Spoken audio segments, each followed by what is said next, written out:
There are many ways to compare the healthfulness of different foods.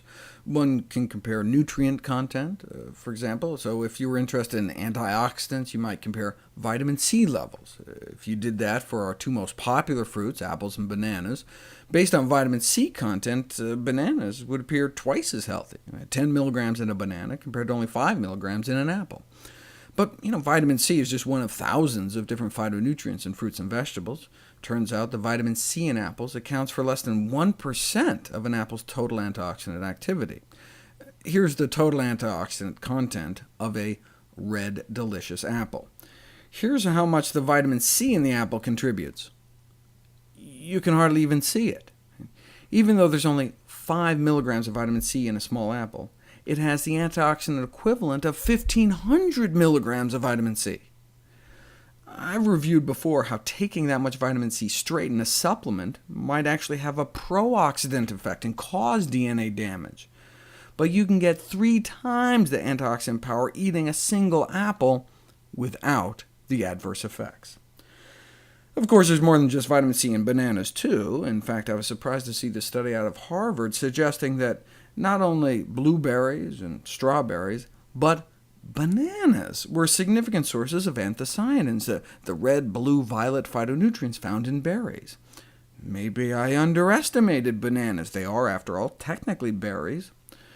Still, I'm looking at these 3 fruits and I'm thinking, I see some anthocyanins here and here, but not seeing much, red, blue, or violet here. Now, wild bananas are a different story. There's anthocyanins in blue, purple, orange-red, red-purple, and pink-purple bananas, right? But none in yellow. So the Harvard researchers were challenged on it, and they said, look, we just took values from the USDA, and it turns out USDA apparently made a mistake. No anthocyanins in bananas, and despite twice the vitamin C, bananas were beat out by apples in terms of overall antioxidant power. But that's just measuring the ability of these fruits to quench an oxidation reaction in a test tube. It'd be nice to measure actual biological activity. For example, in this apple study, they also measured the ability of apple extracts from both peeled and unpeeled apples to suppress the growth of human cancer cells growing in a petri dish, compared to control. Wouldn't it be great to be able to compare that kind of superpower between different fruits? Well, now we can. Here's a graph of cancer cell proliferation versus increasing concentrations of the 11 most common fruits eaten in the United States. They decided to use human liver cancer for this study. If you drip water on these cancer cells as a control, nothing happens, right? They start out powering away at 100% growth, and they keep powering away at 100% growth. And pineapples, pears, and oranges don't do much better. Peaches start pulling away from the pack. At high peach concentrations, cancer cell proliferation drops about 10%, but bananas and grapefruits work about 4 times better, dropping cancer growth rates by about 40%. Red grapes, strawberries, and apples do even better, cutting cancer cell growth up to half at only half the dose. But these 2 fruits are the winners, causing a dramatic drop in cancer proliferation at just tiny doses: lemons and cranberries. So if you look at the effective dose required to suppress liver cancer cell proliferation, apples are more powerful than bananas, but cranberries win the day. And there was no effective dose listed for orange, pear, or pineapple, since they didn't appear to affect this cancer cell growth at all.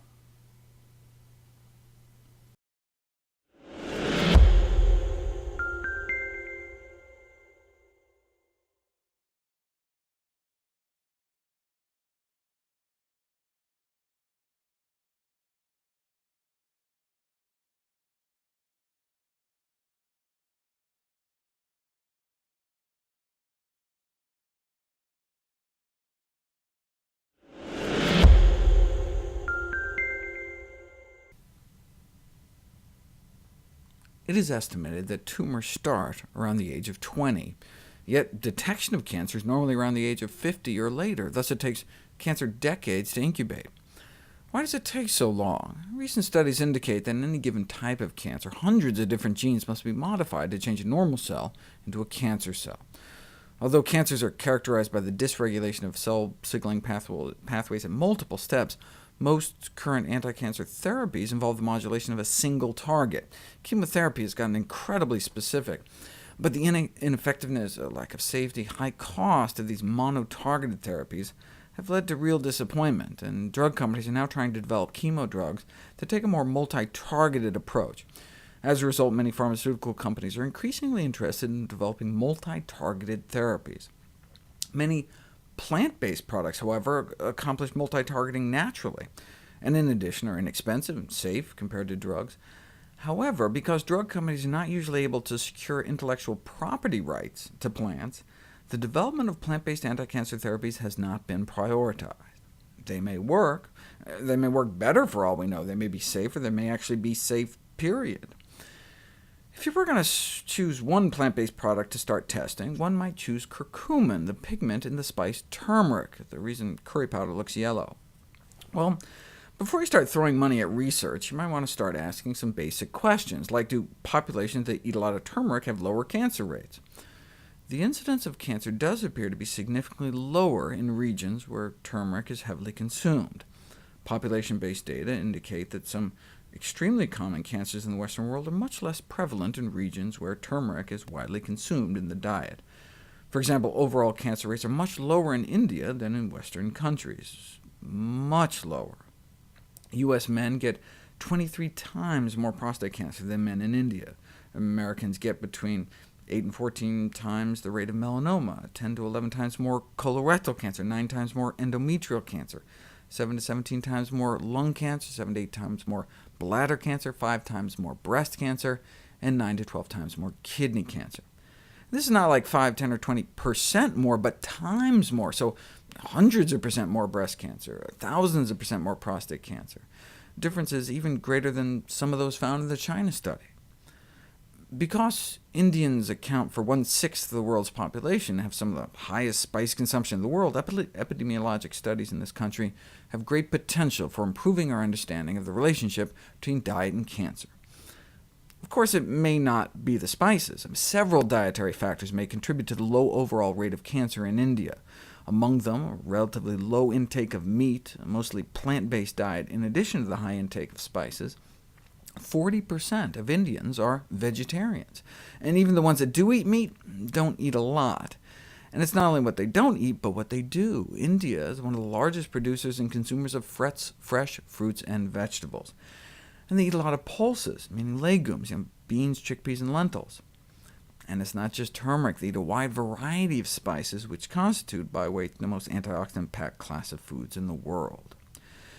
Population studies can't prove a correlation between dietary turmeric and decreased cancer risk, but certainly inspired a bunch of research. So far, curcumin has been tested against a variety of human cancers, including colorectal cancer, pancreatic cancer, breast, prostate, multiple myeloma, lung cancer, and head and neck cancer for both prevention and treatment. We'll look at some of that research next.